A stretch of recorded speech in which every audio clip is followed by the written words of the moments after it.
හොඳයි කවුරු සාදුකාරය. අපි දෙවියන්ට ආරාධනා කළ දේශනාව පටන් ගමු. සමන්ත චක්කවාලේසු අත්‍රා ගච්ඡන්තු දේවතා සද්ධම්මං මුනි රාජස්ස සුනන්තු සග්ග මොක්ඛදං ධම්මස්සවන කාලෝ අයං භදන්තා ධම්මස්සවන කාලෝ අයං භදන්තා ධම්මස්සවන කාලෝ අයං භදන්තා නමෝ තස්ස භගවතු අරහතෝ සම්මා සම්බුද්දස්ස නමෝ තස්ස භගවතු අරහතෝ සම්මා සම්බුද්දස්ස නමෝ තස්ස භගවතු අරහතෝ සම්මා සම්බුද්දස්ස. සාදු කියන කවුරුද? වාසනාවන්ත පින්වතුනි, අද දවසේ මේ පින්වතුන් සාමාන්‍යයෙන් කටින කාලය තුල තමන්ගේ ප්‍රදේශයේ මේ පිරිස එකතු වෙලා කටින සිවුර ගෙනහල්ලා මහලා ධර්මය ශ්‍රවණය කරලා තමන්ගේ ජීවිතේට පින් රැස් කරගන්න. ඒ අනුව තමයි අද දවසේ කටින සිවුරේ කොටසක් හරි තමන් එකතු වෙලා මහලා ඉවර වෙලා ධර්මයේ ශ්‍රවණය කරන්න සූදානම් වෙන්නේ. එන්නතුනේ බුදුරජාණන් වහන්සේ අපි බලමු අද අපේ ජීවිතයට වැදගත් කරුණු කීපයක්. මුලින්ම මම ඔබට පෙන්නන්නම් බුදුරජාණන් වහන්සේ ජීවිතේ ගත කරපු හැටි. දවසේ පැය කීයද? 24යි. පැය කීයක් බුදුරජාණන් වහන්සේ නිදාගන්නේ? පැය 2යි නිදාගත්තා. හිමිදිරි උදෑසන 2ට පාන්දර 2ට තමයි බුදුරජාණන් වහන්සේ අවදි වෙන්නේ. බුද්ධත්වයට පත් වෙච්ච දවසේ ඉඳන් උන්වහන්සේගේ දිනචර්යාව ඒ විදිහට තමයි තිබුණේ. හිමිදිරි උදෑසන 2ට අවදි වෙලා පැය කීපයක් භාවනා කරනවා. භාවනා කරලා සක්මන් කරනවා එලිමහන. පාන්දර 5 වගේ වෙනකොට 5:06 වෙනකොට අරුණෝදයට ඔන්න මෙන්න තියලා උන්වහන්සේ මහා කරුණා සමාපත්තියට සමවැදිලා ලෝකෙ දිහා බලනවා. කාටද මං අද පිහිට වෙන්නේ කියන උන්වහන්සේ කොහොමද ධර්ම දේශනා කරනවා. නමුත් බුදු කෙනෙකුගේ මහා කරුණා ඇසට යොමු වෙන්නේ පෙර ගොඩාක් පින් කරලා ඉවර වෙලා බුදු කෙනෙකුගේම බණ අහලා මන් නිවන් අවබෝධ කරනවා කියන චේතනාව තුලම හිත යොමු කරගෙන හිටපු අය ඒ ඇසට යොමු වෙනවා. මහා කරුණා සමාපත්තිය ලෝකෙ දිහා බලන. ඒ අනුව බුදුරජාණන් වහන්සේ යම්කිසි කෙනෙක්ව උන්වහන්සේගේ මහා කරුණා ඇසට යොමු වුණොත් ඒ කෙනා හොයාගෙන සමහරට යොදුන් ගණන් කිලෝමීටර් 4-5 උන්වහන්සේ පයින් වැඩම කරනවා. පාත්‍රය අරගෙන උදෑසනින්ම උන්වහන්සේ කෙනා හොයාගෙන යනවා. ඒ අතරමඟ හම්බෙන අයටත් බුදුරජාණන් වහන්සේ දහම් දෙසනවා. ඉතින් දවල් කාලේ වගේ නම් උන්වහන්සේ පින්ඩපාතේ වැඩම කරලා ඒ කෙනාටත් බණ ටිකක් කියලා පාත්‍රයට දානි ටිකක් ලැබුණාට පස්සේ ඒ දානි ටික අරගෙන උන්වහන්සේ අටුවාවේ විස්තර කරනවා. වටපිට බලනවා. ගස් සෙවණක් විවේකීව ඉන්න පුළුවන් වනාන්තරයක් කොහෙද තියෙන්නේ කියලා. අර දානි ටික අරගෙන වනාන්තරයට ගිහිල්ලා ආසනයක් බුදුරජාණන් වහන්සේ විසින්ම හදාගන්න. ගස්වල වේලිලා වැටිච්ච කොළ එකතු කරන අතින් ගොඩ ගහලා ගහක් යටට කොළ ගොඩක් හදනවා. හදලා ඒ උඩ උන්වහන්සේගේ දෙපට සිවුර තියෙනවා. සංගල සිවුර කියන්නේ ඒක. මේ සිවුර 4ට නමලා අර කොළ ගොඩ උඩින් එලා ගන්න. ඒක තමයි උන්වහන්සේගේ ආසනය. එතන වැඩ ඉඳලා දානි ටික වළඳලා පාත්‍රේ හොදලා නමලා තියලා භාවනා කරනවා. හවස 3:00 වගේ වෙනකොට පැම් පහසු වෙලා ජේතවනාරාමේ නම් එහෙට වැඩම කරනවා. මොකද ඒ වෙනකොට ධම්සභා මණ්ඩපේට විශාල පිරිසක් ඇවිල්ලා ඉන්නවා. පිරිලා ඉතිරිලා උන්වහන්සේගේ බණ අහන. බුදුරජාණන් වහන්සේ හවස 4 වගේ වෙනකොට කෙලින්ම ධම්සභා මණ්ඩපේට වැඩ සිටිනවා. වැඩම කරලා ඒ සියලු දෙනාට බුදුරජාණන් වහන්සේ ධර්ම කරුණු විස්තර කර කර ධර්ම සාකච්ඡා කර කර බණ කියනවා. හවස 5:06 වගේ වෙනකොට කරවල වැටෙනකොට අර ඈත ගම් නියම් ගම් වලින් ආපු අය බුදුරජාණන් වහන්සේට වන්දනාමාන කරලා ඇඳිරිය වැටෙන්න කලින් තමන්ගේ ගම් නියම් ගම් වලට පිටත් වෙලා යනවා. රාත්‍රී කාලේ කරවල වැටුණාට පස්සේ ස්වාමීන් වහන්සේලාව රැස් කරනවා. රැස් කරලා ඊයගේ විනය ප්‍රශ්න විනය ගැටලු විසඳලා යම් කිසි අඩුපාඩු තියෙනවා නම් ඒවා විසඳලා විනය ශික්ෂාපද පනවනවා. ඒ වගේම භික්ෂුන් වහන්සේලාගේ ධර්ම ගැටලු ප්‍රශ්න පුත්‍රජාන වහන්සේගෙන් අහනවා ස්වාමීනි මම මේ විදිහට භාවනා කරනවා මට කොහොමද දියුණු කරගන්නේ? උන්වහන්සේ ඉන්ද්‍රිය ධර්මයන් දිහා බලලා ඔබ මේ විදිහට කරන්න මේ විදිහට කරන්න කියලා එක එක්කෙනාට උපදෙස් දෙනවා.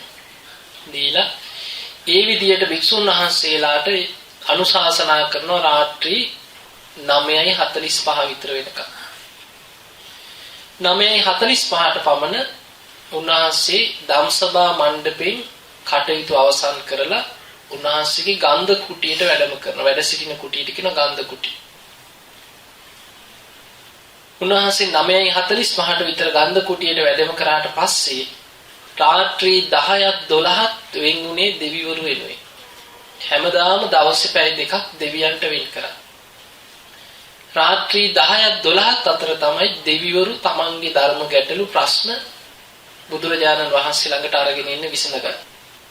ඔබ අහලා ඇති ඕනතරම් දේශනාවල තියෙන මුළු මහත් ජේතවනයේ බබලවාගෙන රාත්‍රී මැදියම් කාලේ දිව්‍ය වූ ආලෝකයකින් දෙවි කෙනෙක් ඇවිල්ලා මෙහෙම ප්‍රශ්න ඇහුවා මෙහෙම ප්‍රශ්න ඇහුවා කියලා දේශන ගණනාවක් තියෙනවා. તો රාත්‍රී 10ක් 12ක් තමයි දෙවියන්ට වෙන් කරන්නේ.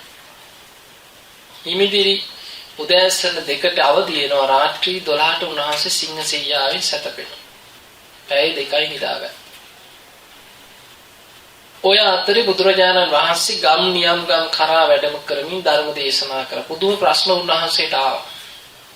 සමහර වෙලාවට උන්වහන්සේ යොදුන් ගණන් යනවා කෙනෙකුට බණ ටිකක් කියලා. පින් තියෙනවා. එක දවසක් මහා කරුණා සමාපත්තියෙන් ලෝකෙ දිහා බලනකොට උන්වහන්සේ දැක්කා වයසක දෙන්නේ. මේ දෙන්නටම ධර්මය අවබෝධ කරන්න පින තියෙනවා. බුදුරජාණන් වහන්සේ උදෑසන පාත්‍රය අරගෙන ඒ අයගේ ඒ පැල්පතට වැඩම කරා. බුදුරජාණන් වහන්සේ යොදුන් ගානක් ගෙවාගෙන ගිහිල්ලා මේ පැල්පත ළඟට වැඩම කරද්දී ඒ ගෙදර ඒ ස්වාමියා හේනක වැඩ කරලා ඇවිල්ලා බොහෝම මහන්සි වෙලා ඇවිල්ලා අර පැලේ එළියේ පිළේ පාර පැත්තට පිටිපස්සේ හැරෙන විදිහට වාඩි වෙලා ඉන්නවා. පිඟාන අතේ තියන් පිඟාන කියන්නේ මැටි වලද. ගෙදර උන්ද ගෙදර උයලා තියෙන ටික දංකුළු ටික තියෙන මේක ගෙනල්ලා සූර අර කට්ටියට බෙදනවා. බුදුරජාණන් වහන්සේ පාත්‍රය අරගෙන ඇවිල්ලා මිදුලේ වැඩ සිටියා. දැන් අර ගෙදර උන්ද තමයි පාර පැත්ත පේන්නේ. ඒ තමන්ගේ ස්වාමියා පාරට පිටිපස්ස හැරෙන ඉඳගෙන ඉන්නේ. බැලුවා එකපාරට බලනකොට මෙන්න පාත්‍රයක් අරගෙන හිටගෙන ඉන්නවා. කල්පනා කරා දැන් මේ මිනිස්සයා මේක දැක්කොත් මේ කන්න තියෙන ටිකක් කියලා ওই පාත්‍රයට හලාවි. ඒ නිසා මේ මිනිස්සයාට නොපෙනෙන්න යවන්න ඕනේ කියලා හිතුවා. හිතලා ඉවර වෙලා ඇහෙන් කීවා යන්න කීවා ඇහෙම. ටිකක් බුදුරජාණන් වහන්සේ දිහා බැලුවා බලලා ඇහෙන් ටිකක් රවලා වගේ කිව්වා යනවා යන්න කියලා. උන්වහන්සේ බොහෝම කරුණාවෙන් ඇස් දෙකෙන්ම උන්වහන්සේ ඔළුවෙන්ම කිව්ව නෑ යන්නේ නෑ කියලා. දැන් මේ ගෙදර උන්දට තරහ ගියා. දෙවනි පාර තව ටිකක් හොඳට රවලා බැලුවා. බලලා ඔළුවෙන්ම කිව්ව යනවා යන්න කියලා මිදුනේ. බුදුරජාණන් වහන්සේ දෙවනි වතාවෙත් බොහෝම කරුණාවෙන් නෑ යන්නේ නෑ කියලා ඔළුවෙන්ම උත්තර දුන්නා. තුන්වෙනි වතාවේ මේ බිරිඳට එක පාට hina ගියා. අපේ මේ ශ්‍රමණයන් වහන්සේගේ පෙරේතකම යන්න කීවත් යන්නේ නැහැ කියලා. ඒ සැනින් අර ස්වාමියා හැරිලා බැලුවා මොකද මේ hina වුනේ කියලා බලනකොට බුදුරජාණන් වහන්සේ අඳුනගත්තා. බිරිඳට අඳුන ගන්න බැරි වුණාට ස්වාමියා අඳුනගත්තා. ඉක්මනට ගිහිල්ලා කියනවා අනේ ස්වාමීනි ඔබ වහන්සේ මේ ශාක්‍ය කුලෙන් නික්මිලා පැවිදි වෙච්ච කෙනා නේද? ගෙදර හරිය පාත්‍රය අරගෙන ආවට දෙන්න දෙයක් නැහැ කියලා මම දැන් මේ කකා හිටපු දංකුඩ ටිකයි තියෙන්නේ කියලා. සාවක පූජා කරන්න කියලා. බුදුරජාණන් වහන්සේගේ පාත්‍රයට ඒ ටික පූජා කරා. බුදුරජාණන් වහන්සේට වැඩ ඉන්න තැනක් නැහැ ගෙදර. එළියේ පීල තමයි තිනා මෙතන හොඳයි කියලා. උන්වහන්සේ පීලේ වැඩ ඉඳලා අර ඉතුරු වෙච්ච ටික අර කාලා ඉතුරු වෙච්ච ටික ඒ ටික වළඳලා ගෙදර දෙන්නව ආඩි කෙරෙව්වා දැන් පින් අනුමෝදන් කරා. දැන් මේ දෙන්නම දැනගෙන හිටියේ නෑ බුදුරජාණන් වහන්සේ ආවේ Tamanට නිවන් අවබෝධ කරවන්න බණ කියලා දෙන්න කියලා. දැක්කේ පාත්‍රේනේ ආපු ගමන්. දෙන්නම ඇවිල්ලා වාඩි වුණා. බුදුරජාණන් වහන්සේ මේ දෙන්නගෙම ඉන්ද්‍රිය ධර්මයන් දිහා බලලා ධර්ම දේශනා කරා. දේශනාව අවසන් වෙනකොට දෙන්නම සෝවාන් වුණා. මේක තියෙනවා දේශනාව. එතකොට බලන්න ඒ වගේ උන්වහන්සේ ගම් නියම් ගම් පුරා වැඩම කරමින් අවුරුදු 45ක් පුරාවට ධර්ම දේශනා කළා. රාත්‍රී 10යි 12යි බුදුරජාණන් වහන්සේ වෙන් කරේ දෙවියන් වෙනුවෙන්. අද මම ඔබට පෙන්නලා දෙන්නේ බුදුරජාණන් වහන්සේගෙන් දෙවි කෙනෙක් අහපු කරුණු කීපයකට බුදුරජාණන් වහන්සේ දේශනා කරපු ඉතාම ලස්සන දේශනයක්. මේ දේශනාවෙන් ඔබට තේරුම් ගන්න පුළුවන් ඔබ බුදුදහම කෙරෙහි පැහැදුනේ ඇයි? මම ඇත්තම බෞද්ධයෙක්ද? බුදුරජාණන් වහන්සේ පෙන්නනවා මගේ ශ්‍රාවකයන් මේ බුද්ධ ශාසනයට පැහැදුනේ මෙන්න මේ කරුණ නිසා කියලා දෙවි කෙනෙකුට විස්තර කරනවා. මේ දෙවි කෙනාගේ නම තමයි පහාරාද. රාත්‍රී කාලේ ජේතවනයේම ආලෝකමත් කරගෙන බුදුරජාණන් වහන්සේ වැඩ ඉන්න තැනට මේ පහාරාද කියන අසුරේන්ද්‍රය අසුරයි. අසුර කියන්නේ මේ කියන්නේ අමනුෂ්‍යෙක් නෙමෙයි. දෙවි කෙනෙක් අතර. අසුර කියලා අපායකුත් තියෙනවා. දැන් අපි සතර අපාය කියලා අපාය හතරක් ධර්මයේ කතා කරන නිරය, තිරිසන් ලෝකේ, പ്രേත ලෝකේ, අසුර අපාය. එතන අසුර අපාය කියන්නේ දුක් විඳින මහා සාගරයේ ඇතුලේ ඉන්න දුක් විඳින අමනුෂ්‍ය කොටසක්. ඒ අසුර අපාය කියන්නේ. මෙතන අසුර කියන්නේ දෙවි කෙනෙක්. දෙවි කෙනෙක් කියන්නේ දිව්‍ය ලෝකේ ඉන්න සුර අසුර කියලා කණ්ඩායම් දෙකක්. සුර කියන්නේ සැපයෙන් වැඩි දෙවිවරු. ඒ අයගේ නායකයා තමයි ශක්‍ර දෙවියෝ. අසුරයෝ කියන්නේ දිව්‍ය ලෝකෙම ඉන්න සැපයෙන් අඩු දේවතා පිරිසක්. ඒ අය ටිකක් ගැටුම් වලට බරයි. ඒ අයගේ නායකයෝ දෙන්නෙක් ධර්මයේ විස්තර කරන එක්කෙනෙක් වේපචිත්ති අනිත් එක්කෙනා පහාරාද. ඒතර බුදුරජාණන් වහන්සේ මුණ ගැහෙන්න ආවේ මේ පහාරාද කියන අසුරේන්ට. ඇවිත් බුදුරජාණන් වහන්සේගෙන් ප්‍රශ්නයක් අහනවා. හොඳට මතක තියාගන්න ඕනේ කරුණු ටික උනේ. බුදුරජාණන් වහන්සේගෙන් අහනවා ස්වාමීනි භාග්‍යතුන් වහන්සේ මේ භික්ෂු භික්ෂුණී උපාසක උපාසිකාවන් බුද්ධ ශාසනය කෙරෙහි පුදුමාකාර පැහැදීමකින් ගෞරවයකින් මේ බුද්ධ ශාසනය තුල ධර්මීය දියුණු කරනවා දකින්න තියෙනවා අපට. ස්වාමීනි භාග්‍යතුන් වහන්සේ මේ භික්ෂු භික්ෂුණී උපාසක උපාසිකාවන් මේ තරම් බුද්ධ ශාසනයට ඇලුම් කරන්නේ මේ තරම් ආස කරන්නේ ඇයි කියලා. බුදුරජාණන් වහන්සේගේ ක්‍රමයක් තියෙනවා. උන්වහන්සේගෙන් ප්‍රශ්න අහද්දී උන්වහන්සේ සමහර වෙලාවට එයාගෙම ප්‍රශ්නයක් අහනවා. ඒකට කියන්නේ පටිපුච්ච ව්‍යාකරණේ ප්‍රඥා. කෙලින්ම ප්‍රශ්නෙට උත්තර දෙන්නේ නැතුව එයාගෙන් පෙරලා ප්‍රශ්න අහනවා. අහලා ප්‍රශ්නෙට උත්තරේ මතු කරනවා. බුදුරජාණන් වහන්සේ කියන පහාරාද හරි. ඔබ අහපු ප්‍රශ්නෙට උත්තරේ දෙන්න කලින් ඔබ මට කියන්න කිව්වා ඇයි මේ අසුරයන් මහා සාගරයට මෙච්චර ආස කරන්නේ කියලා. පෙරලා ප්‍රශ්නයක් ඇහුව බුදුරජාණන් වහන්සේ. ඒකට හේතුව දිව්‍ය ලෝකේ ඉන්න අසුරයෝ මහා සාගරයට ඇලුම් කරනවා. සාගරයටමයි හිත පිහිටවාගෙන සාගරයේ තියෙන ආශ්චර්යමත් කාරණා දැකලා බොහොම ආසාවෙන් මොහොතට තමයි ඇලුම් කරන්නේ මේ අසුර කොටස්. බුදුරජාණන් වහන්සේ අහනවා හරි පහාරාද ඔබ කියන්නේ කිව්ව ඇයි මේ අසුරයෝ මහා සාගරයට ඇලුම් කරන්නේ? පැහැදිලි. ඇයි ඔය ඔච්චර ඔය සාගරය ගැනම හිත පිහිටවගෙන ඉන්නේ? මොකද්ද මහා සාගරයේ තියෙන ආශ්චර්ය අద్భుත දේවල්? බුදුරජාණන් වහන්සේට කියනවා ස්වාමීනි එහෙනම් මම ඉස්සෙල්ලා උත්තරේ දෙන්නම්. මහා සාගරයේ තියෙනවා කියනවා අපි දකින්න හැටියට, ඒ කියන්නේ ඒ අසුරයෝ දකින්න හැටියට ආශ්චර්ය අద్భుත කාරණා 8ක්. අන්නේ කරුණ 8 නිසායි කියන අපි මහා සාගරයට මේ තරම් ආස කරන්නේ ඇලුම් කරන්නේ. බුදුරජාණන් වහන්සේ අහනවා හරි පහාරාද කියන්න බලන්න ඔබේ ඔය මහා සාගරයට අසුරයෝ ඇලෙන ආස කරන කාරණා 8 කියන්න කි. ඔන්න එකින් එක මතක තියාගන්න ඕනේ. පහාරාද අසුරෙන් රැකිනවා ස්වාමීනි භාග්‍යතුන් වහන්සේ මහා සාගරය කියන්නේ පිළිවෙලින් ගැඹුර කරා යන දෙයක් කියලා. පිළිවෙලින් තමයි කියව සාගරයේ ටිකෙන් ටික ගැඹුරට යන්නේ. ඒක මහා සාගරයේ තුල අපි දකින ආශ්චර්ය අద్భుත කාරණයක් කියන. ඒ නිසා අපි සාගරයට ඇලුම් කරනවා. ඇත්තද බොරුද? ගිහිල්ලා වෙරළට ගිහිල්ලා අඩිය තිබ්බ ගම විශාල ආගාධයකට වැටෙනවද? නෑ. ඕන කෙනෙකුට රැල්ල පා ගන්න පුළුවන්. ටික තමයි ගැඹුරු කරා යන්නේ සාගරේ. එතකොට ලෝකෙ කොයි පැත්තෙන් ගත්තත් ඒක තමයි ස්වභාවය. සමහර තැන් තියෙනවා හේදිලා වල වගේ හැදිච්ච තැන්. එහෙම නෙමෙයි සාමාන්‍ය සාගරී ස්වභාවය පිළිවෙලින් ටික ක්‍රමානුකූලව ගැඹුරු කරා යන. ඒ නිසා ස්වාමීනි භාග්‍යතුන් වහන්සේ අපි මහා සාගරයට ආස කරන පළවෙනි කාරණේ කිය පිළිවෙලින් ගැඹුරු කරා යාම. ඔන්න ඒකයි. දෙවැනි එක කියනවා ස්වාමීනි භාග්‍යතුන් වහන්සේ අසුරයන් වෙච්ච අපි මහා සාගරයට ආස කරන මහා සාගරයේ දකින ආශ්චර්යමත්ම දෙවනි කරුණ තමයි කියව සාගරයේ වෙරළ ඉක්මවා යන්නේ නැtei කිය. මහා සාගරයේ වෙරළ සීමා කරගෙනයි කිය පවතී. කොහෙන් ගත්තත් වෙරළක් නැද්ද? තියෙනවා. එතකොට මේ වෙරළ සීමා කරගෙන තමයි සාගරේ පවතින්නේ. ඒ නිසා අසුරයෝ ඒ හේතුව නිසා මහා සාගරයට ආස කරනවා. ඉතින් අමනුෂ්‍ය දකින්න හැටි. බුදුරජාණන් වහන්සේ කියනවා හොඳයි. ඊළඟට මහා සාගරයට වාස කරන්නේ කියන ස්වාමීනි භාග්‍යතුන් වහන්සේ ඔය විතරක් නෙමෙයි. මහා සාගරයේ තුල තවත් ආශ්චර්ය කරුණු මම දකිනවා.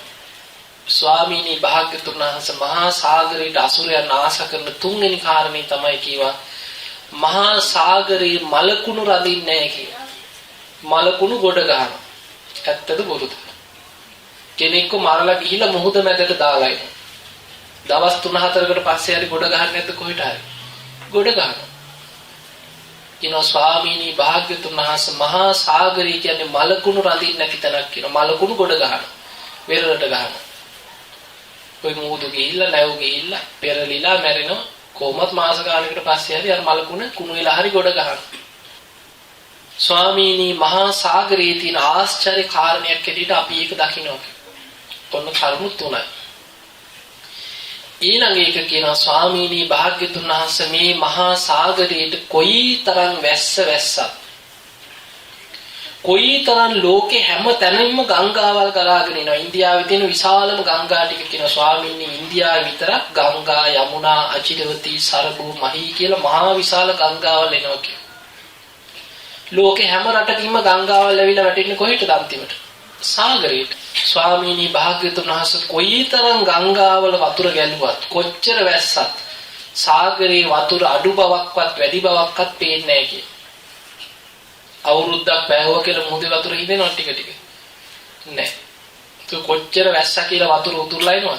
එහෙම නැහැ. එතකොට අඩු බවක්වත් වැඩි බවක්වත් ගංගා ගැලුවා කියලා බැලුමට පේන්නේ නැtei කිය.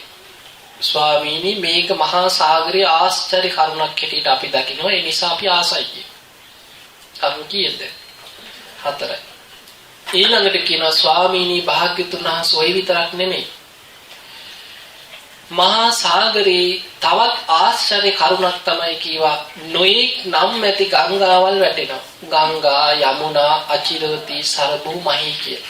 හැබැයි මේ සියලු වතුර මොන ගංගාවෙන් වතුර ගලාගෙන ආවත් ජලය මහා සාගරයට වැටුණට පස්සේ පැරණි නම් ගොත් ඔක්කොම අතහරිනවා. අතහැරලා පොදු නාමයකට එනවා. ඒ තමයි සාගර ජලයේ බවට පත් වෙනවා.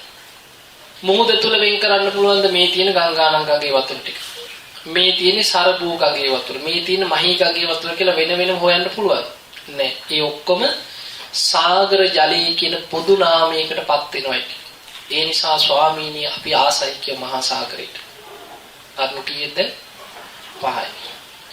6වෙනි එක කියනවා ස්වාමීනි භාග්‍යතුන් වහන්සේ මහා සාගරය තුල තවත් ආශ්චර්ය කරුණක් අසුරයන් වෙච්ච අපි දකිනවා. ඒ තමයි කිව්වා සාගරයේ ජලයේ ලෝකෙ කොයි පැත්තෙන් ගිහිල්ලා අරගෙන දිව ගාලා බැලුවත් එකම රසයයි කියව. ලවණ රසයයි කියතියි. ඒක මහා සාගරයේ තියෙන ආශ්චර්ය කරුණක් හැටියට අපි දකිනවා. අපි සාගරයට ආසයි කියව ඒ නිසා. ඇත්තද බොරුද? ලෝකෙ කොහෙන් ගත්තද ඉන්දියා ලංකාවේ ඉඳලා මුහුදු වතුර ටිකක් දිවි ගාලා බැලුවා. ඕස්ට්‍රේලියාවේ ආයින්ට ගිහින් බැලුවා. ලෝකෙ කොයි පැත්තේ ගිහිල්ලා මුහුදු වතුර ටිකක් බීලා බැලුවත් එකම රසයි. ලවණ රස. එතකොට ඒ නිසා අපි සාගරයට ආසයි කියනවා. 6යි. මතක දැන් කියපු ටික. ඊළඟට කියනවා ස්වාමීනි භාග්‍යතුන් වහන්සේ ඔය විතරක් නෙමෙයි මහා සාගරය කියන්නේ සම්පත් සාගරයක් කියලා. ස්වාමීනි භාග්‍යතුන් වහන්සේ දෙවියන් වන අපි අහසේ ඉඳන් මහා සාගරයේ දිහා දකිද්දී අපේ ඇසින් අපි දකිනවා කියනවා මහා සාගරයේ තුල තියෙන මහා වටිනා සම්පත් කියනවා. ඒ තියෙන මණික් වර්ග වල නම් කියනවා මුතු මණික් සක් ශිලා වෙරුළුමිණි ආදී මිලකල නොහැකි වටිනා මාණික්‍ය වර්ග මුහුදු පතුලේ තියෙනවා කියන. ඒ නිසා ස්වාමීනි මේ සාගරය කියන්නේ සම්පත් සාගරයක්. මුතු මණික් සක් ශිලා ආදී වටිනා සම්පත් සාගර පතුලේ තියෙනවා. ඒ නිසා මහා සාගරයට අපි ආසයි කීයද? 7යි. 8 වෙනි එක කියන ස්වාමීනි භාග්‍යතුන් වහන්සේ ඔය විතරක් නෙමෙයි. මහා සාගරයට අසුරයන් ආස කරන්නේ ඇසට පෙනෙන ඔය මාළු වගේ සත්තු ඇරෙන්න මහා විශාල ශරීර තියෙන අద్භූත ශරීර ඇති අමනුෂ්‍යයන් ඉන්නවා කියන. සමහර අමනුෂ්‍යයන්ගේ ශරීර යොදුන් 100ක් විශාලයි කියන. මහා සාගරයේ තුර ජීවත් වෙනවා කියන. සමහර අමනුෂ්‍යයන්ගේ ශරීර යොදුන් 200 300 විශාලයි කියන. ඒ අයගේ නම් කියනවා තිමි, තිමංගල, තිමි පිඬර, නාග, අසුර, ගහන්ධර්ව කියලා.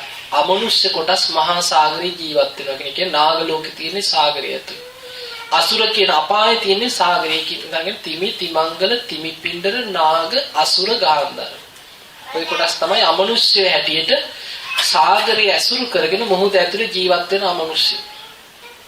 ස්වාමීනි මේ සත්‍යයන්ගේ අద్භූත ශරීරවල තියෙන ස්වභාවය දැකලා අපි සාගරයට ආස කරනවා. ඔන්න කරුණ 8යි. දැන් මතකද පිළිවෙලට. පළවෙනි එක මොකක්ද? මහා සාගරය පිළිවෙලින් ගැඹුර කරා යන. දෙවෙනි එක මොකක්ද? වෙරළ ඉක්මවා යන්නේ. වෙරළ සීමා කරගෙන පවතින. තුන්වෙනි එක මලකුණු රඳින්නේ. මලකුණු ගොඩ ගන්න. හතරවෙනි එක කොච්චර වැස්සත් කොයිතරම් ගංගා ගලාගෙන ආවත් වතුර අඩු බවක්වත් වැඩි බවක්වත් නැහැ. ඊළඟ ගංගා යමුනා චිරවති සරබු මහී කියන ගංගාවල විශාල ජල කඳවල් ඇවිල්ලා ඒවා සාගරයට වැටුණාට පස්සේ සාගර ජලය කියන පොදු නාමයකටපත් වෙනවා. වෙන්වෙන්ව නැහැ. ඊළඟට කියනවා ස්වාමීනි භාග්‍යතුන් වහන්සේ ඔය විතරක් නෙමෙයි. මහා සාගරේ කොහෙන් ගත්තත් එකම රසයි ලුණු රහයි.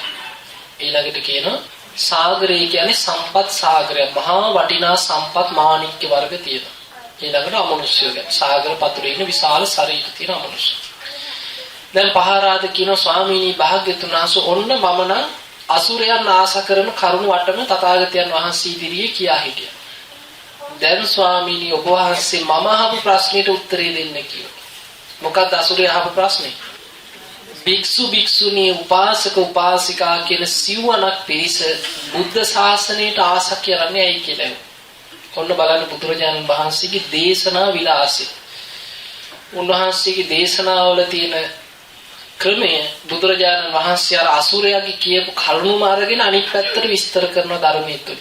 බුදුරජාණන් වහන්සේ අහනවා පහරාද දැන් ඔබ කිව්වා අසුරයෝ මහා සාගරයට ආස කරන පළවෙනි කාරණේ තමයි කියලා පිළිවෙලින් සාගරයේ ගැඹුර කරා යාම. බුදුරජාණන් වහන්සේ වදාළ පහරාද මගේ බුද්ධ ශාසනයටත් භික්ෂු භික්ෂුණී උපාසක උපාසිකාවන් ආස කරන්නේ මගේ බුද්ධ ශාසනයත් පිළිවෙලින් තමයි කියව ගැඹුර කරා යන්නේ. බුදුරජාණන් වහන්සේ විස්තර කරන අනුපුබ්බ සික්ඛා අනුපුබ්බ කිරියා අනුපුබ්බ ප්‍රතිපදා පිළිවෙලින් තමයි ඉස්සල්ලා සීලේ පටන් ගන්නකොටම රහත් වෙනවද? නෑ. ඉස්සල්ලා සීලේක පිළිතලා බණ භාවනා කරන්න මහන්සි ගන්නවා. ධර්මයේ දියුණු කරන්න උත්සාහයක් යෙදෙනවා. ඊට පස්සේ ධර්මයේ දියුණු කරගෙන බණ භාවනා කරගෙන යද්දී ඉස්සල්ලාම සද්ධානුසාරී වෙනවා. ඊළඟට ධම්මානුසාරී වෙනවා. ඊළඟට සෝතාපන්න වෙනවා. ඊළඟට තවදුරටත් ධර්මයේ දියුණු කරලා සකදාගාමී වෙනවා. තවදුරටත් ධර්මයේ දියුණු කරලා අනාගාමී වෙනවා. අනාගාමී වෙච්ච කෙනා තමයි තවත් ධර්මයේ දියුණු කරලා රහත් වෙන්නේ. එතකොට පිළිවෙලින් ටික ගැඹුර කරා යන්නේ. එකපාරට පටන් ගන්නකොටම රහත් වෙන්නේ. එතකොට ක්‍රමානුකූල වැඩපිළිවෙලක් තියෙන අනුපුප්ප පිළිවෙලින් සීලයේ තුල හික්මෙනවා. පිළිවෙලින් ප්‍රතිපදාව වේදෙනවා. සීල සමාධි ප්‍රඥා ටික දියුණු කර ප්‍රඥාව දියුණු කර ඉන්ද්‍රිය ධර්ම වඩමි පිළිවෙලින් නිවන කරා යන ක්‍රමයක් තියෙනවා. ඒ නිසා බුද්ධ ශාසනයට භික්ෂු භික්ෂුණී උපාසක උපාසිකාවන් ආසයි කි. ඔන්න එහෙනම් තමන් ගලපලා බලන්න ඕනේ දැන් මම බුද්ධ ශාසනයට පෑදුනේ ඇයි මේ හේතුව නිසාද කියලා තමන් ගලපලා බලන්න. දෙවැනි එක බුදුරජාණන් වහන්සේ වදාලා පහාරාද දැන් ඔබ කිව්වා අසුරයන් මහා සාගරයට ආස කරන දෙවනි කාරණේ හැටියට ඔබ පෙන්නුවා මොකද්ද? මහා සාගරයේ වෙරළ ඉක්මවා යන්නේ නැtei කිය. බුදුරජාණන් වහන්සේ වදාළ පහාරාද මගේ බුද්ධ ශාසනයත් වෙරළ ඉක්මවා යන්නේ නැහැ කිය. මගේ බුද්ධ ශාසනයේ වෙරළ තමයි කිව සීමාව තමයි කිව සීලය. බුද්ධ ශාසනය තුල සියලු වරප්‍රසාද හිමි වෙන්නේ සීලයේ ඇතුලේ ඉන්න එක්කෙනාට විතරයි කිය. එතකොට බුද්ධ ශාසනයේ සීලය තමයි වෙරළ. වෙරළෙන් එළියට විසි වුණාට පස්සේ බුද්ධ ශාසනයේ අයිතියක් නැහැ. එතකොට වෙරළ සාගරය කියන්නේ ධර්ම අවබෝධය නේද? පිළිවෙලින් ගැඹුර කරා යන සෝවාන් සකදාගාමි අනාගාමි අරහත් ආදී ගැඹුර කරා යන්න පුළුවන් කාටද? සීලයක පිහිටපු කෙනාට වෙරළ සීමා කරගත්ත වෙරළ ඉක්මෝලා තමයි සාගරය කරා යන්නේ. ඔබ අහලා තියෙනවද කොහේ හරි සෝතාපන්න වෙච්ච කෙනෙක් අන්න අසවල් තැන බීලා වැටිලා හිටියා කියලා අහලා තියෙන දේශනාව? අනාගාමී වෙච්ච කෙනෙක් හොරකමක් කරලා අහු වුණා. අහලා තියෙනවද කොහේ හරි? එක්ක අන්න රහතන් වහන්සේලා මේ විදිය බොරුවක් කියලා මාට්ටු වෙලා. අහලා තියෙනවද කොහෙවත්? නෑ ඇයි ඒ? උන්වහන්සේලා සීලේ සීමා කරගත්තයි. වෙරළ තමයි සීලය. එතකොට කෙනෙක් සෝවාන් වෙනවනම් එයා ආරිකාර්ත සීලයකින් යුක්ත වෙනවා. එතනින් එහාට ධර්ම මාර්ගය තුල සීලය දිනු කරගත්ත පිරිසක්. එහෙනම් බුද්ධ ශාසනය කියන්නේ මහා සාගරය නම් ඒ සාගරය ඇතුලේ සියලු වරප්‍රසාද හිමි වෙන්නේ සිල්වත් කෙනාට විතරයි. ඒ නිසා සීලය කියන්නේ වෙරළ හැටියට බුදුරජාණන් වහන්සේ පෙන්නනවා. අන්න එවැනි සිල්වතුන්ගේ ශාසනයක් නිසයි කියනවා මගේ බුද්ධ ශාසනයට භික්ෂු භික්ෂුණී උපාසක උපාසිකාවන් ආස කරන. ඔන්න දෙවනි කාරණය. තුන්වෙනි කාරණේ බුදුරජාණන් වහන්සේ විස්තර කරනවා පහාරාද දැන් ඔබ කිව්වා අසුරයෝ මහා සාගරයට ආස කරන තුන්වෙනි කාරණේ හැටියට මොකද්ද? මලකුණු රඳින්නේ මලකුණු ගොඩ ගන්න. බුදුරජාණන් වහන්සේ වදාලා පහාරාද මගේ බුද්ධ ශාසනයේ මලකුණු රඳින්නේ නැහැ කියන මලකුණු වෙරළෙන් එළියට ගොඩ ගන්න. මොහොතෙන් එළියට ගන්න. මොනවද මලකුණු? දුස්සීල වෙච්ච කෙනා මලකුණක් කියනවා. එයා සිවුරක් දරාගෙන හිටියත් මොන විදිහට භික්ෂු භික්ෂුණී උපාසක උපාසිකාවන් හැටියට පෙනී හිටියත් යමෙක් දුස්සීල වුණා නම් ඒ සැනින් මලකුණක් ගොඩ ගන්නවා වගේ ශාසනයෙන් එළියට විසිනවා. කියන්නේ යාට ශාසනික වරප්‍රසාදයක් හිමි වෙන්නේ නැහැ. ඔන්න ඒකට ලස්සන දේශනාවක් තියෙනවා. තව දේශනාවක් තියෙනවා උපෝසත කියලා.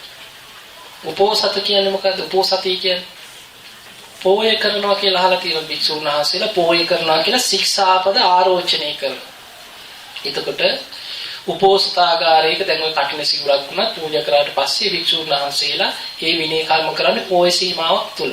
එතකොට ඒ වගේ මාසයකට දේවතාවක් උපසම්පදා ස්වාමීන් වහන්සේලා එකතු වෙලා තම තමන් ආරක්ෂා කරන ශික්ෂාපද දේශනා කරලා තම තමන්ගේ අඩුපාඩු වෙච්ච ඒවා තියෙනවා නම් ඒවා සාකච්ඡා කරලා ඒවට ඇවැද්දසාගෙන යම් යම් බරපතල ආපත්‍ය තියෙනවා නම් ඒවට විනය කර්ම පනවල ඒ විදිහට ඒවා පිරිසිදු වෙන ක්‍රම තියෙනවා. ඒක තමයි පෝය කරනවා කියන්නේ. නමුත් පරාජිකා කියලා බරපතලම ආපත්‍ය හතරක් තියෙනවා. ඒවටපත් වුණොත් ආයෙ පැවිද්දෙන්න ඉන්න බෑ. එයා අර මලකුණක් උඩ ගහනවා. එතකොට දවසක් පෝය කරන දවසක සවැත් නුවර ජේතවනාරාම එදා බුදුරජාණන් වහන්සේ සමග භික්ෂූන් වහන්සේලා පෝය කරන්න උපෝසථාගාරයට වැඩම කරා.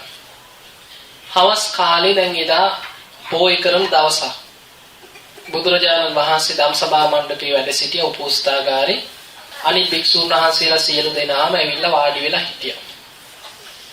ආනන්ද හාමුදුරු නැගිටලා බුදුරජාණන් වහන්සේට වන්දනා කළා කියන ස්වාමීනි භාග්‍යතුන් වහන්සේ උපෝසතේ දේශනා කරන සේක්වා උපෝසතේ දේශනා කරන්න කාලයයි කිය. බුදුරජාණන් වහන්සේ නිහඬව හිටියා. දැන් හාමුදුරුවෝ බලාගෙන ඉන්න භික්ෂුන් වහන්සේලා බලනවා. දැන් තථාගතයන් වහන්සේ පෝය කරයි දැන් පටන් ගනී කියලා කව නැහැ. බුදුරජාණන් වහන්සේ නිහඬයි. බැලුවා දැන් රාත්‍රී පළවෙනි යාමයක් ඉක්ම යනවා. දැන් ආනන්ද හාමුදුරුවෝ දෙවනි වතාවෙත් නැගිට්ටා. නැගිටලා බුදුරජාණන් වහන්සේට කියනවා ස්වාමීනි භාග්‍යතුන් වහන්සේ දැන් භික්ෂුන් වහන්සේලා බොහෝ වෙලාවක් ඉඳන් බලාගෙන ඉන්නේ කිය ඔබ වහන්සේ උපෝසතේ දේශනා කරනකම්. ඒ නිසා තථාගතයන් වහන්සේ උපෝසතේ දේශනා කරන සීක්වා කියලා දෙවනි වතාවෙත් වන්දනා කරලා ආරාධනා කරා. නෑ සද්දය. බුදුරජාණන් වහන්සේ නිහඬයි. වචනයක්වත් කතා කරේ නෑ නිහඬව උන්වහන්සේ වැඩ සිටියා. ඊතන මහරහතන් වහන්සේලා හිටියා අනාගාමීය හිටියා මාර්ගඵලලාභිය හිටියා අනිත් අයත් හිටියා ඔක්කොම භාවනා කරන ඉරියව්වෙම බලාගෙන හිටියා. දැන් තථාගතයන් වහන්සේ දේශනා කරයි දැන් දෙවනි යාමේ රාත්‍රී 12ත් ඉක්ම වෙලා ගියා. රාත්‍රී 3 වෙනි යාමේ ඉක්ම ගියාට පස්සේ දැන් උපසතේ කරන්න බෑ. උදේ අරුණෝදය පහළ වුණාට පස්සේ ඒක ඔය කරන දවස ගෙවිලා යනවා. රාත්‍රී දෙවනි යාමේ ඉක්ම වෙලා 3 වෙනි යාමේ එනකොට ආනන්ද හාමුදුරුවෝ ආයි පාරක් නැගිට්ටා. නැගිටලා ගිහින් කිව්වා බුදුරජාණන් ස්වාමීනි භාග්‍යතුන් වහන්සේ දැන් භික්ෂුන් වහන්සේලා බොහෝ වෙලාවක් ඉඳන් බලාගෙන ඉන්නවා. තථාගතයන් වහන්සේ උපෝසතේ දේශනා කරන සීක්වා මේ ඊට කාලයයි කියලා ආරාධනා කළා. 3 වෙනි වතාවේ බුදුරජාණන් වහන්සේ වදාලා ආනන්දය සංඝයා අපිරිසිදුයි කියලා. එතකොට එතන හිටිය මොගලන් මහරහතන් වහන්සේ. උන්වහන්සේ බැලුවා තමන්ගේ හිතෙන් උන්වහන්සේට හිත පිරිසිඳ බලන්න පුළුවන්. කවුද මෙතන පොයේ සීමාව තුල ඉඳගෙන ඉන්න දුස්සීල භික්ෂුව කියලා මොගලන් හාමුදුරුවෝ එක එක්කෙනාගේ හිත තමන්ගේ හිතෙන් පිරිසිඳගෙන බලාගෙන ගියා.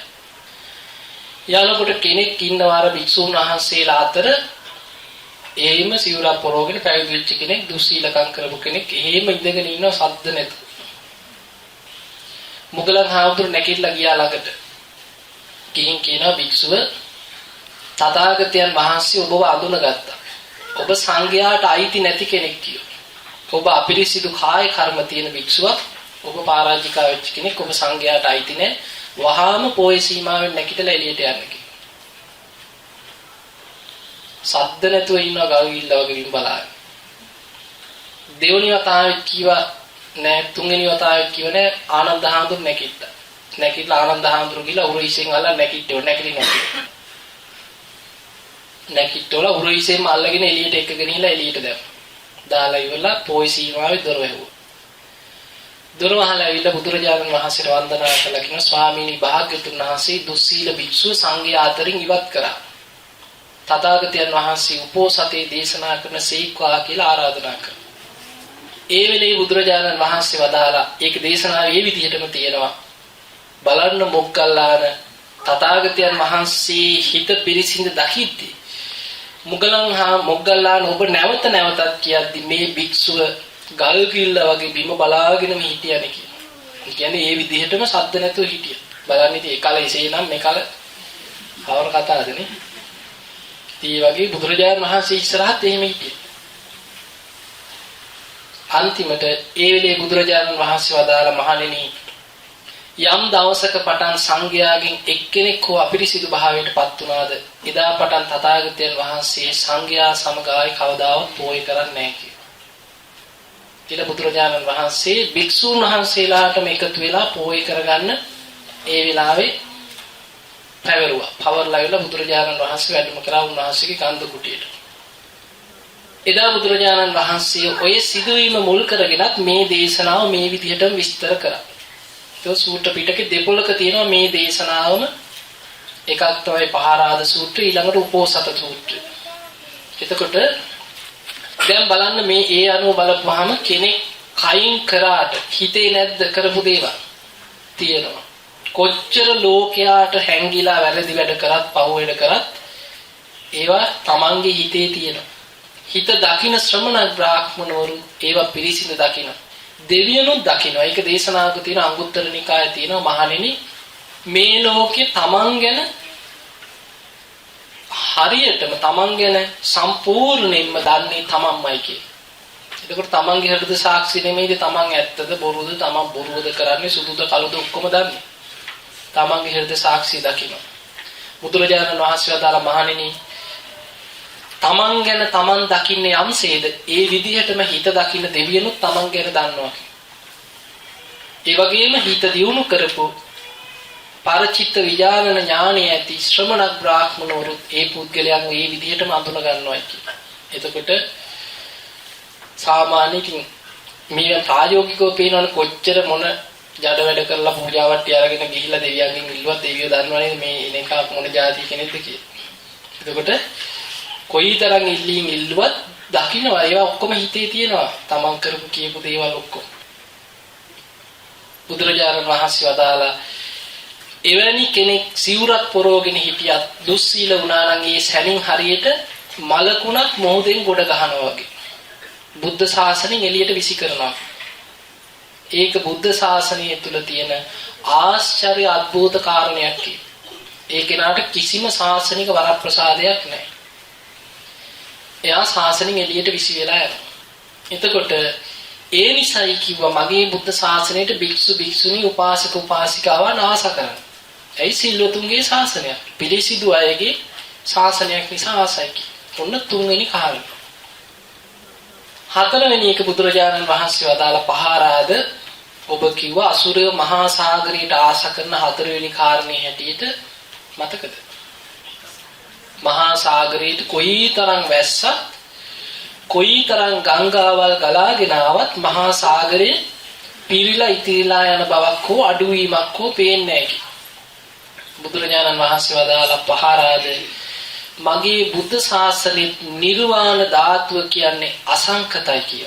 කොයිතරම් දෙනා අරහත්ත්වයටපත් වෙලා පිරිනිවන් පෑවත් මගේ බුද්ධ ශාසනයේ අඩුවීමක්වත් වැඩිවීමක්වත් නිර්වාණ ධාතුවේ දකින්න නැtei කිය. තේරුණාද ඔබට ඒක? සංකත කියන්නේ හේතුන් නිසා හටගත්තු දේවල්. ඒවා වෙනස් වෙනවා. සංකතවල ස්වභාවය තමයි අනිත්‍ය දුක්ඛ අනාත්ම තියෙන. හට ගන්නව නැති වෙනව විනාශ වෙලා යනවා. නිවන කියන එක තමයි ලෝකේ තියෙන අසංකතම දේ. එතකොට බුද්ධ ශාසනය තුල සීමාවක් නැහැ. කෙනෙකුට මේ බුද්ධ ශාසනය තුල පිරිනිවන් පාන්න රහත් වෙන්න පුළුවන් 1000කට විතරයි. ඊට වඩා එක්කෙනෙකුටවත් බෑ. අන්න එහෙම සීමාවල් නැහැ. කොයිතරම් දෙන අරහත්ත්වයටපත් වෙලා පිරිනිවන් පෑවත් ඒ නිර්වාණ ධාතුවේ අඩුවීමක්වත් වැඩිවීමක්වත් නැtei කිය. කොච්චර වැස්සත් කොයිතරම් ගංගා ගලාගෙන ආවත් මහා සාගරේ පිරීලා ඉතිරිලා උතුරලා යන්නේ වගේ කොයිතරම් දෙනා ධර්මය අවබෝධ කරලා පිරිනිවන් පෑවට නිර්වාණ ධාතුව අසංකතයි. ඒක පිරීලා ඉතිරිලා යන ස්වභාවයක් නැහැ කිය. ඒ නිසා මගේ ශ්‍රාවකයෝ බුද්ධ ශාසනයට ආස කරනවා. අන්නේ නම් හතරවෙනි කාරණේ බුද්ධ දැන් ඔබ කල්පනා කරන මම බුද්ධ ශාසනයට පැහැදුනේ මේ නිසාද? තමන් බලන්න ඕනේ මම මේ කරුණ ගැන අවබෝධයක් තියනවාද කියලා තමන් තමා තුලින් බලන්න ඕනේ. ඊළඟට බුදුරජාණන් වහන්සේ වදාළ පහාරාද ඔබ කිව්වා අසුරයෝ මහා සාගරයට ආශ කරන පස්වෙනි කාරණේ තමයි ගංගා යමුනා අචිරවති සරබු මහී කියන මේ ගංගාවල් ගලාගෙන ඇවිල්ලා මහා සාගරයට වැටුණාට පස්සේ පැරණි නම් ගොත් අතහැරලා පොදු නාමයකටපත් වෙනවා. ඒ මොනවද? සාගර ජලයේ බවට පත් වෙනවා. ඒ නිසා මහා සාගරයට අසුරිය ආස කරනවා කියලා පොදු නාමයක් තියෙනවා. වෙන් වෙන්ව නැහැ මහා සාගරයට. බුදුරජාණන් වහන්සේ වදාලා පහාරාද මගේ බුද්ධ ශාසනයත් ඔය වගේ කියනවා. නොයේ කුල වලින් ඇවිල්ලා පැවිදි වෙනවා. බ්‍රාහ්මණ කුලයේ අය පැවිදි වෙනවා. ශාස්ත්‍රීය රාජ කුලවල රජ පරම්පරාවල අය පැවිදි වෙනවා. ඊළඟට ශුද්‍ර කියලා ඒ කාලේ හඳුන්වපු නොයෙක් පහත් කුලවල අය ඇවිල්ලා පැවිදි වෙනවා. එතකොට නොයෙක් නම් ගොත් තියෙන නොයෙක් කුල වර්ගවල අය ඇවිල්ලා බුද්ධ ශාසනය තුළ පැවිදි වෙනවා. අර ගංගා නොයෙක් නම් තියෙන ගංගාවල් ඇවිල්ලා සාගරයට වැටෙනවා. බුදුරජාණන් වහන්සේ වදාළ පහාරාද ඒ සියලු දෙනාම ඇවිල්ලා පැවිදි වෙලා බුද්ධ ශාසනයට ඇතුළු වුණාට පස්සේ පැරණි නම් ගොත් ඔක්කොම අතහරිනවා කියලා. බුද්ධ ශාසනය තුල ඒ සියලු දෙනාටම පොදු නාමයක් තමයි කියව පාවිච්චි කරන්නේ. ඒ තමයි කියව ශාක්‍ය පුත්‍ර ශ්‍රමණ කියන ගණයට කියවයි තියෙන්නේ. ශාක්‍ය පුත්‍ර ශ්‍රමණ කියන්නේ බුදුරජාණන් වහන්සේගේ පුත්‍රයෝ. බුදුරජාණන් වහන්සේගේ දරුවෝ බවට තමයි කියපත් වෙන්නේ ඔක්කොම. ඒ තුල පැවිදි වෙලා බුද්ධ ශාසනයට ඇතුළු වුණාට පස්සේ මේ හාමුදුරුවෝ අසවල් කුලේ මේ හාමුදුරුවෝ අසවල් කුලයක එහෙම ભેද නැහැ කි. අන්න බුද්ධ දේශනාව. එතකොට ඔබ අහලා තියෙනවද අර අසවල් කුලේ හාමුදුරුවෝ තමයි අනාගාමී වෙලා හිටියේ. ඒ හාමුදුරුවෝ උසස්. අර පහත් කුලේ කෙනේ සෝවාන් වෙලා හිටියා. එච්චර එහෙම තියෙනව කොහෙවත් අහලා. නෑ. එතකොට එහෙම නෑ. ඒක තමයි බුද්ධ ශාසනයේ තියෙන ස්වභාවය. කොයිගම රහතන් වහන්සේලා එහෙමයි ඉන්නවද? අහලා තියෙනවද එහෙම? පළවුකුලේ රහතන් වහන්සේලා එහෙම නෑ කොයිවත්. බුද්ධ ශාසනය තුල ඉන්නේ ඔක්කොම ශාක්‍ය පුත්‍ර ශ්‍රමණයෝ. ඒ ඔක්කොම පොදු නාමයකටපත් වෙන්නේ. මොන කුලෙන් ආවත් මොන ජාතියෙන් ආවත් ඒ ඔක්කොම ශාක්‍ය පුත්‍ර ශ්‍රමණ කියන ගණයට තමයි අයිති වෙන්නේ. අන්න ඒක බුද්ධ ශාසනය තුල තියෙන ආශ්චර්ය අద్భుත කාරණයක්. එතකොට ඒ නිසයි කියනවා මගේ ශ්‍රාවකයෝ භික්ෂු භික්ෂුණී උපාසක උපාසිකාවන් බුද්ධ ශාසනයට ආස කරන්නේ. දැන් එහෙනම් ගිහි ශ්‍රාවකයෝ තුල තියෙන පුළුවන් දේ නෑ. ගිහි ශ්‍රාවකයෝ තුල භික්ෂු භික්ෂුණී උපාසක උපාසිකාව. එතකොට ඊ අයටත් ඒව අදාළයි. Taman තුලත් තියෙන්න ඕනේ කුල නම් ගොත් ભેද නැතුව manussත්වයේ අගය කරගෙන මිනිස්සෙක් හැටියට කල්පනා කරන්න පුළුවන් ක්‍රමයක් තියෙනවා. ඒ නිසා අන්න තේරුම් ගන්න බුදුරජාණන් වහන්සේගේ බුද්ධ ශාසනය කිරී පහදිනවා නම් ඔන්න පහදින්න හේතු. ඊළඟට බුදුරජාණන් වහන්සේ ආනෝ පහරාද දැන් ඔබ කිව්වා අසුරයෝ මහා සාගරයට ආශ කරන ඊළඟ කාරණේ තමයි මතකද? මහා සාගරය තුල එකම රසයක් තියෙන ලුණු රසය, ලවණ රසය කොහෙන් ගත්තත් එකම රසයයි වතුර. බුදුරජාණන් වහන්සේ වදාළ පහරාද මගේ බුද්ධ ශාසනයත් කොතනින් ගත්තත් එකම රසයයි කියලා තියෙනවා. ඒ තමයි කිය විමුක්ති රසය. එතකොට කෙනෙක් මොන බුද්ධ දේශනාව කියෝලා ඒක නුවණින් විමසලා බැලුවත් ඒ දේශනාව ඔස්සේ තියෙන විමුක්ති රසයමයි. 84000ක ධර්මස්කන්ධයක් තියෙනවා. ඒ ධර්මයේ හැම තැනක්ම ඉලක්ක කරලා තියෙන විමුක්තිය. එතකොට මේ ධර්මයේ ඉගෙන ගන්න කෙනා ධර්මයේ දියුණු කරන කෙනා ඒ බුද්ධ දේශනා කොයි පැත්තෙන් ගත්තත් බුද්ධ වචන මොන විදිහට කොතන ඉඳන් කියවන්න ගත්තත් අපි ගමු දීඝනිකාය හෝ සංයුත්ත නිකාය හෝ අංගුත්තර නිකාය හෝ කුද්දක නිකාය හෝ ඒ නිකාය කියන්නේ කොටස. බුද්ධ දේශනා දීර්ඝ වශයෙන් තියෙන බුද්ධ දේශනාවට කියන දීඝනිකාය. මධ්‍යම ප්‍රමාණි බුද්ධ දේශනා ඇතුළත් කොටසට කියන මජ්ක්‍ධිම නිකාය. අංක වශයෙන් උසස් වෙන පිළිවෙලට වදාළ බුද්ධ දේශනාවලට කියන අංගුත්තර නිකාය. අංක කොටස් 1 2 3ක් මේ විදිහට විස්තර කරපු දේශනා. ඊළඟට විශේෂ මාතෘකාවකදී කැටි කරපු දේශනා තියෙන සංයුත්ත නිකාය. ඊළඟට කුද්දක නිකාය අනිත් කොටස් ඔක්කොම සූත්‍ර පිටකයට කොටු කරලා තියෙනවා. එතකොට මේ දේශනා කොහෙන් ගත්තත් මොන බුද්ධ දේශනාව කියෝලා ඒ ඔස්සේ විමසලා බැලුවත් එයාට දැනෙන්නේ එකම රසයයි. විමුක්ති රසය තමයි දැනෙන්නේ. අන්නේ නිසයි කියන භික්ෂු භික්ෂුණී උපාසක උපාසිකාවන් මේ බුද්ධ ශාසනයට ආස කරන්නේ. ඔන්න දැන් මතක තියාගන්න ඕන. ඒ විතරක් නෙවෙයි බුදුරජාණන් වහන්සේ වදාළ පහරාද ඔබ කිව්වා අසුරයෝ මහා සාගරයට ආස කරනවා කියලා. හත්වෙනි කාරණේ හැටියට මහා සාගරය කියන්නේ සම්පත් සාගරයක්. වටිනා මණික් වර්ග. සක්සිලා මුතු වෙරළුමිණි ආදී වටිනා මණික් වර්ග මහා සාගර පතුලේ තියෙනවා. ඒවා දැකලා සාගරයට ආස කරනවා. බුදුරජාණන් වහන්සේ වදාළ පහරාද මගේ බුද්ධ ශාසනය කියන්නේ මහානීය සම්පත් වලින් පිරි සාගරයක් කියලා. මගේ බුද්ධ ශාසනය තුල තියෙන වටිනාම මාණික්‍ය වර්ග තමයි කියව සතර සතිපට්ඨාන නැමැති මාණික්‍ය හතරක් තියෙනවා කියලා. සතර සම්‍යක් ප්‍රධාන වීර්ය කියලා මාණික්‍ය රත්න හතරක් තියෙනවා. සතර ඉර්ධිපාද කියලා මාණික්‍ය රත්න හතරක් තියෙනවා. පංච ඉන්ද්‍රිය කියලා මාණික්‍ය පහක් තියෙනවා. පංච බල සප්ත බොජ්ජංග ආර්ය අෂ්ටායික මාර්ගය සත්‍තිස් බෝධිපාක්ෂික ධර්ම. බුදුරජාණන් වහන්සේ විස්තර කරනවා මගේ බුද්ධ ශාසනය තුල තියෙන වටිනාම මාණික්‍ය වර්ග වටිනාම සම්පත් ටික තමයි කියන ওই සත්‍තිස් බෝධිපාක්ෂික ධර්ම ටික. ඒවේ වටිනාකම දන්න නිසායි කියනවා. දැන් අසුරය දිව්‍ය ලෝකේ ඉඳන් මොහොතට ආස කරන්නේ ඇයි? මොහොදු පතුලේ තියෙන වටිනා මාණික්‍ය වර්ගවල වටිනාකම දැකලා සම්පත් ටික දැකලා බුදුරජාණන් වහන්සේ වදාළ මගේ ශාසනය තුල භික්ෂු භික්ෂුණී උපාසක උපාසිකාවන් බුද්ධ ශාසනයට ආස කරන්නේ මේ බුද්ධ ශාසනයේ තියෙන මේ වටිනාම මාණික්‍ය රත්න 37 සත්‍තිස් බෝධිපාක්ෂික ධර්මයන්ගේ වටිනාකම අඳුනාගෙනමයි කියනවා. එතකොට ඔන්න ඔබ දැන් විමසලා බලන්න ඕනේ මම බුද්ධ ශාසනය කෙරෙහි පැහැදුනේ මේ සත්‍තිස් බෝධිපාක්ෂික ධර්මයන් ගැන දැනගෙනද? අන්න දැනගන්න ඕනේ. ඒවා ඉගෙන ගන්න ඕනේ. අන්න එතකොටයි Tamanට මේ ධර්මයේ තියෙන වටිනාම දේවල් තේරුම් ගන්න පුළුවන්.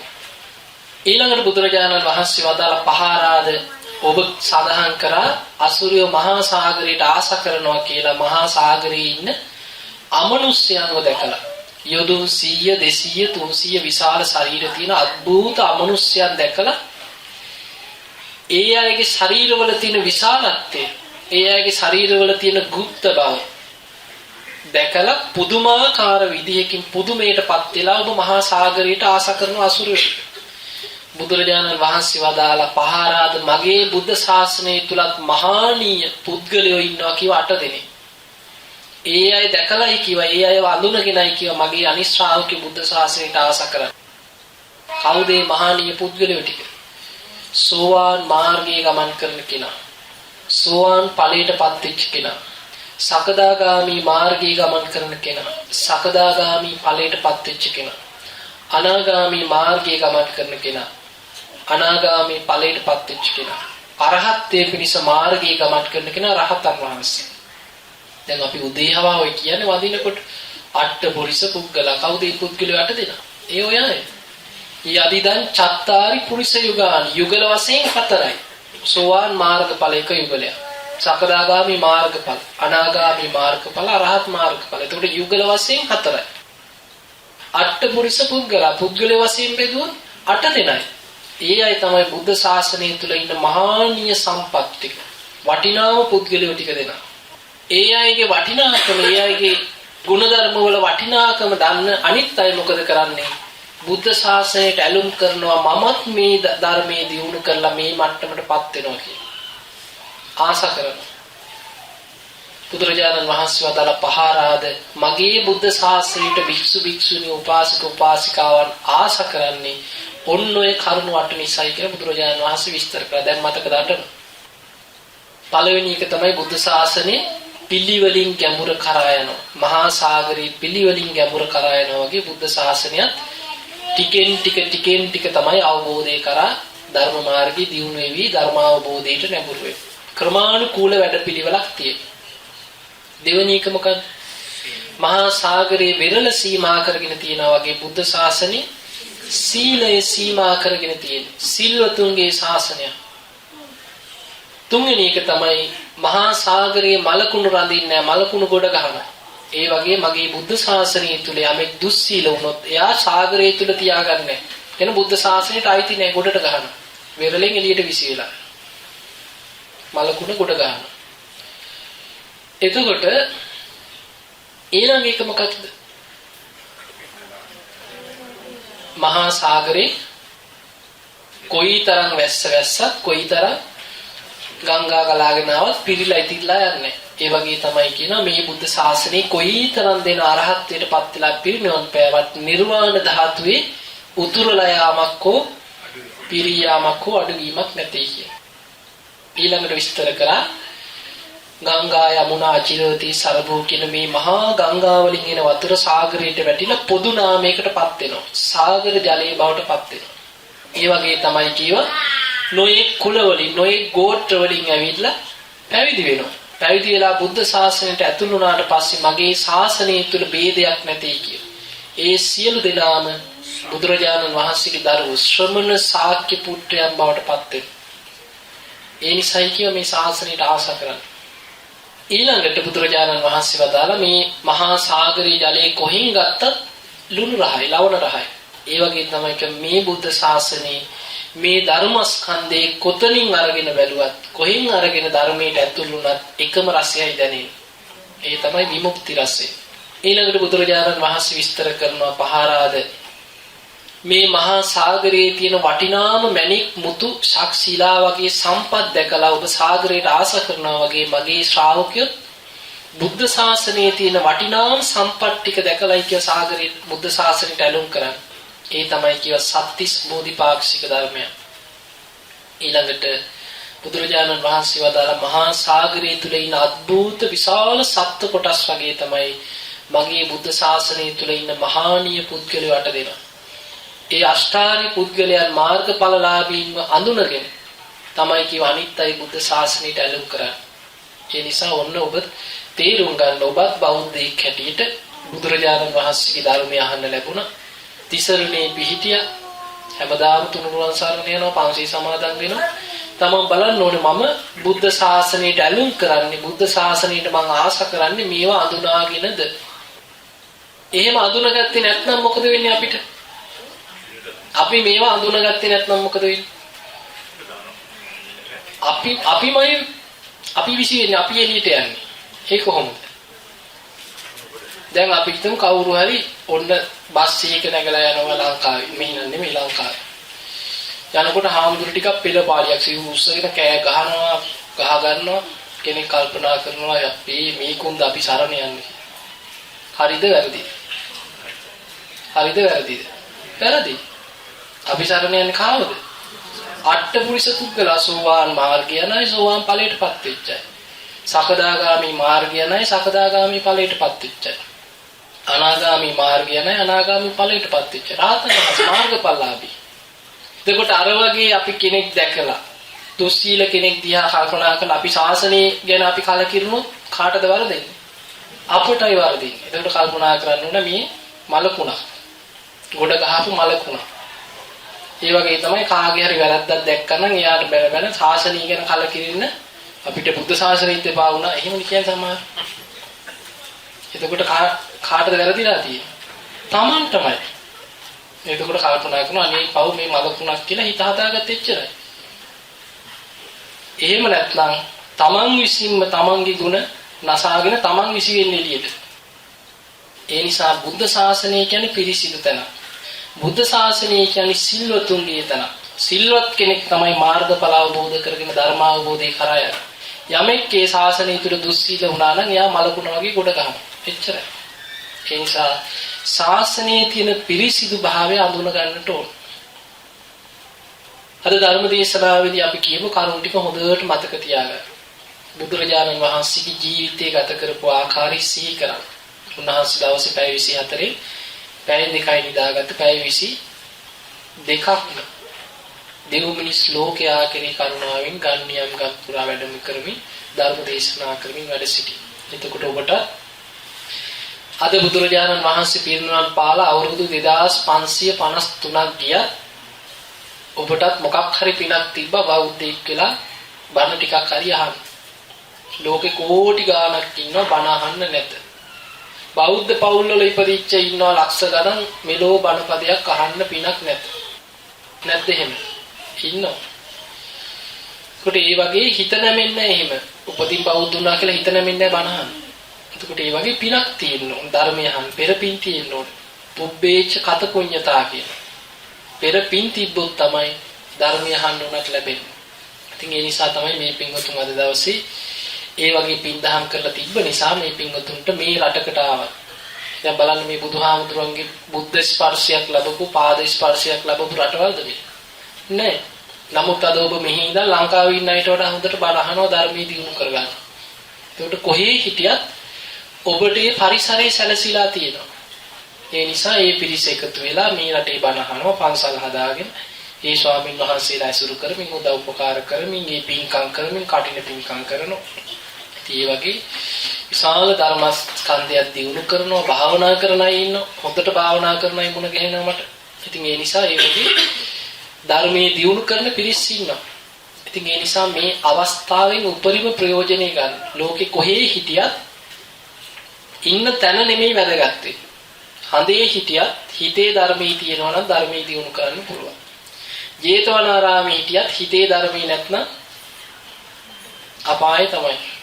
හිතේ ධර්මයේ නැත්නම් දැන් දේවදත්ත ජේතවනාරාමයේම හිටියා. එක වහලයට හිටියා.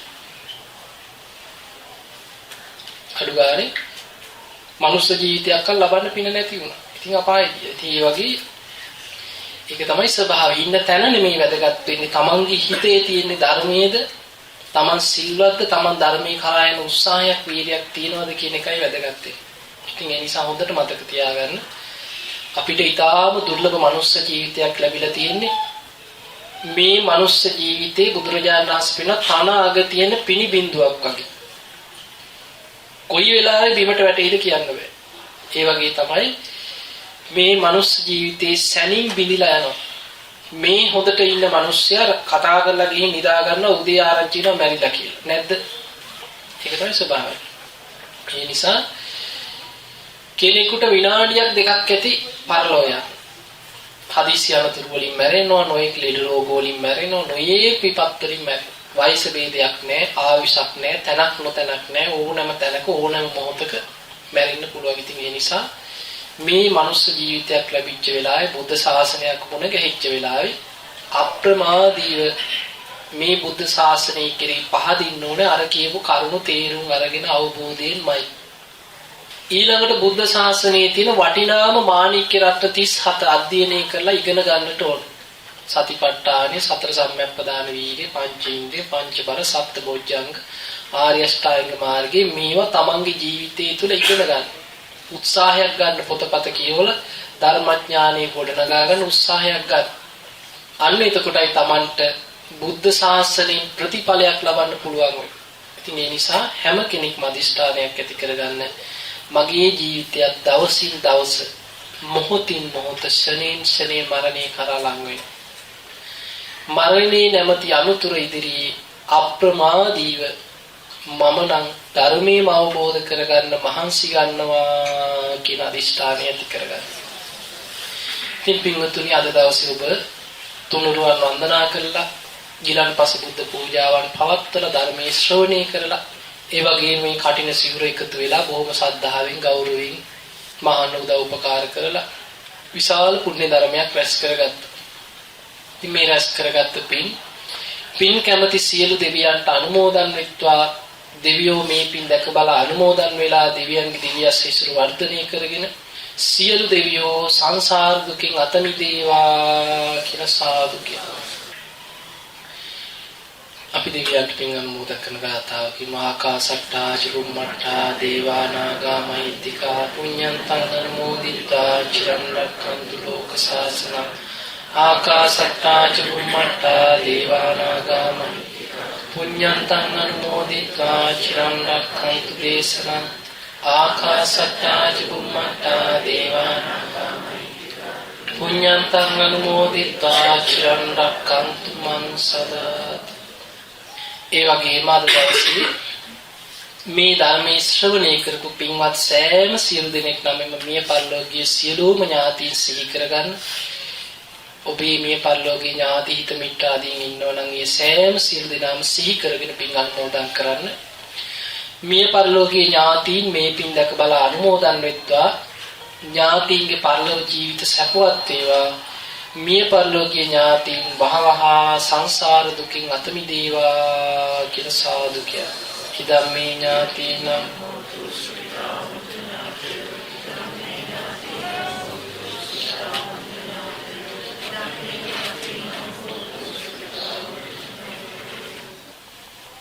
ඔබේ ඥාති හිත මිත්‍රාදී හැම දෙනෙකුටම දූ දරුවෝ ඥාති හිත මිත්‍රාදීන්ටත් මේ ධර්ම දේශනාව සංවිධානය කරපු පින්වත් හැම දෙනෙකුටමත් මේ පින් ඒකාකාර උපකාර වේවා.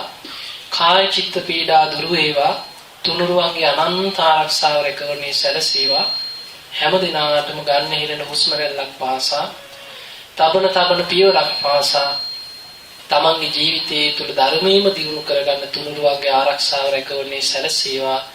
හැම දිනාටම සද්ධා, සීල, සුත, ත්‍යාග, ප්‍රඥාදී ගුණ ධර්ම දියුණු කරගෙන උතුම් වූ ධර්මයේම අවබෝධ කරගන්න වාසනාව උදා වේවා කියලා සාදු.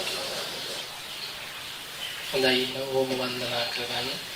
අභිවාදන සීලිස්ස නිච්ඡං වද්ධා ප්‍රචායිනෝ චත්තාරෝ ධම්මා වඩ්ඩන්ති ආයුවන්නෝ සුඛං බලං ආයුරාෝග්‍ය සම්පatti සග්ග සම්පatti මේවච අතෝ නිබ්බාන සම්පatti ඉමිනාතේ සමිච්ඡතු.